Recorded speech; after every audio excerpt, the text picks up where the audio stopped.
Hey everybody, the Milwaukee M18 FUEL 7 1/4 inch circular saw represents a series of significant upgrades. It differentiates itself from the older Gen 2 circular saw that you might be familiar with. These changes to the new Gen 3 promise to make framers and remodelers very happy.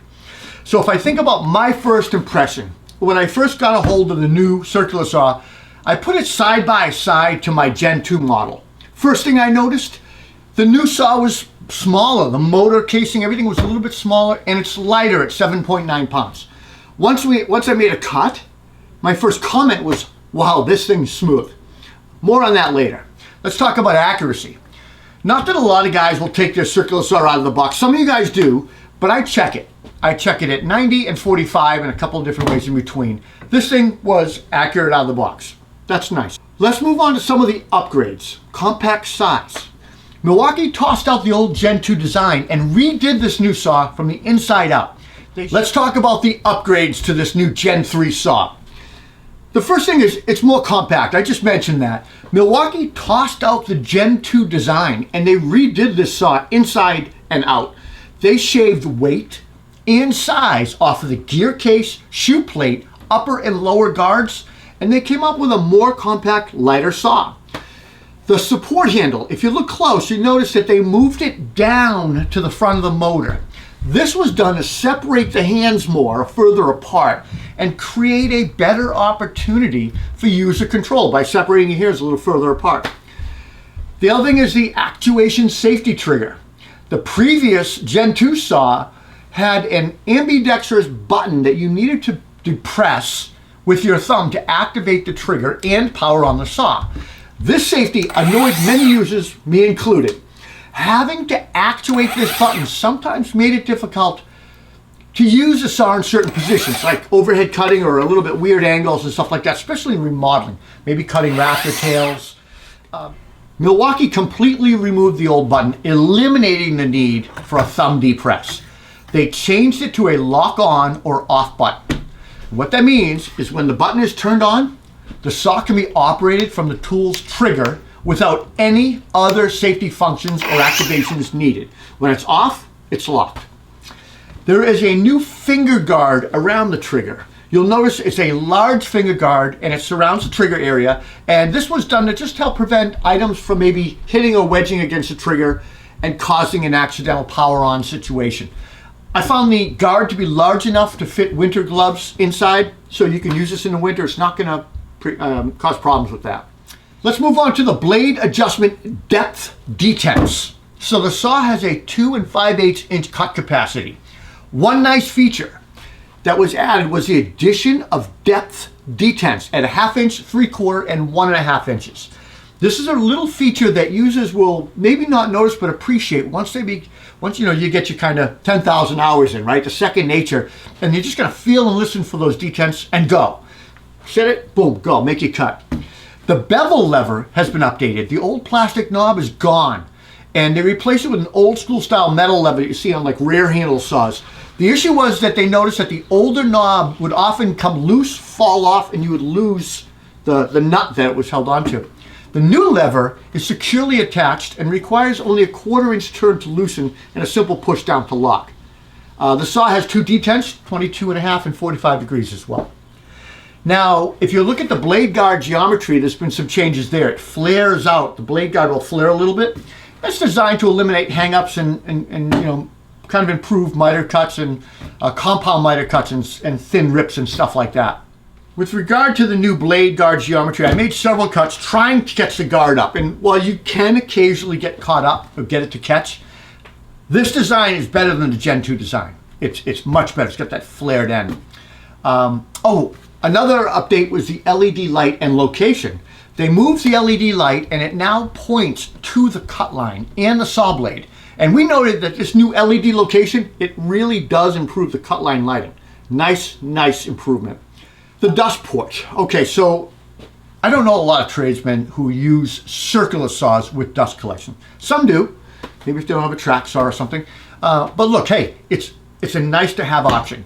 Milwaukee changed the outer port to have a universal adapter and eliminate an extra part that their Gen 2 had. It's just one less thing to lose. Just a little bit nicer design.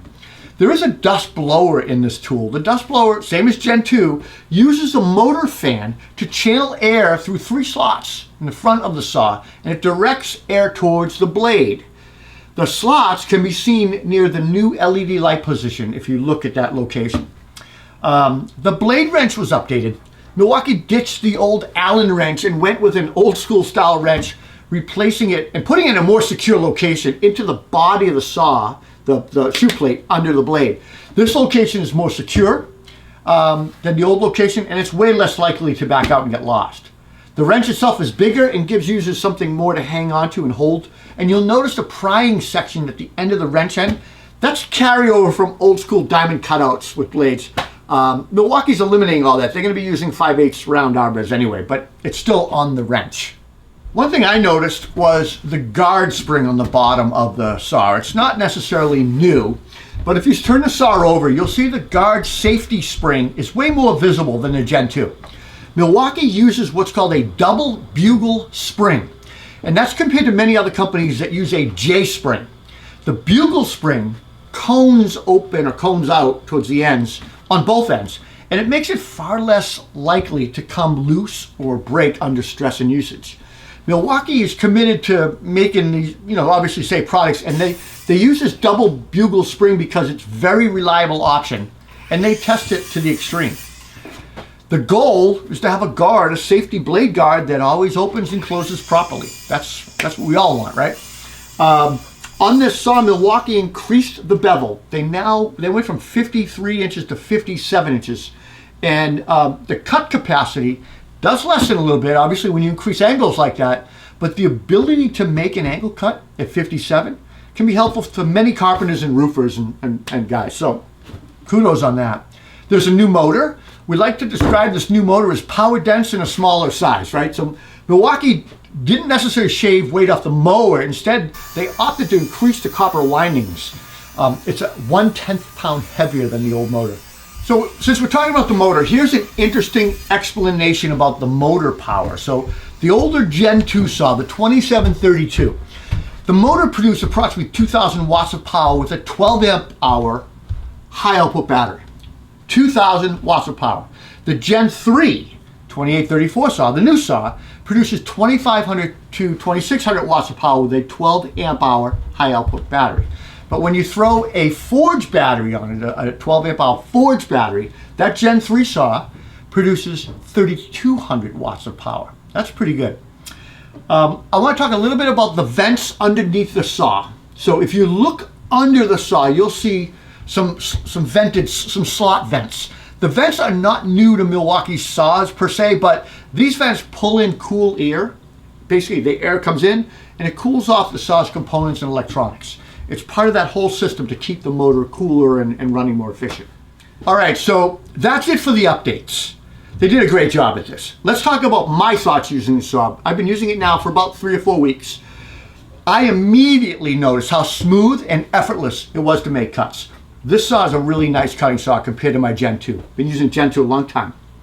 The bevel adjustment. It's a standout feature, and I truly appreciate the expanded 57-degree range. It's going to offer more versatility for bearers' cutting angles, obviously.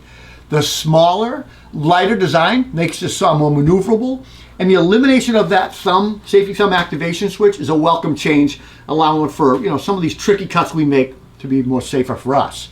The new LED location is another highlight, significantly illuminates that cut line, way better than Gen 2 did. Additionally, that dust blower that I talked about does an excellent job of blowing off the cut line, ensuring visibility there as well. So look, the whole is greater than the sum of the parts. The larger story to understand here is that new motor efficiency, updated electronics, and new batteries, when you put them together, they give you a more powerful, lighter, smaller footprint. The following 4 things all work together to kind of make this Milwaukee circular saw work. First of all, it's the forged batteries, the M18 forged. They are more powerful, tablet cell batteries, all new pack construction, and they charge way faster. Milwaukee offers them in 6, 8, and 12 XC size batteries. They have the M18 Super battery charger. That has that active cooling technology. It pushes the air through the fan and the battery packs. The airflow cools overheated batteries down within 90 seconds so that they can start charging faster. That's genius. The motor. This is the most power-dense motor Milwaukee has ever built.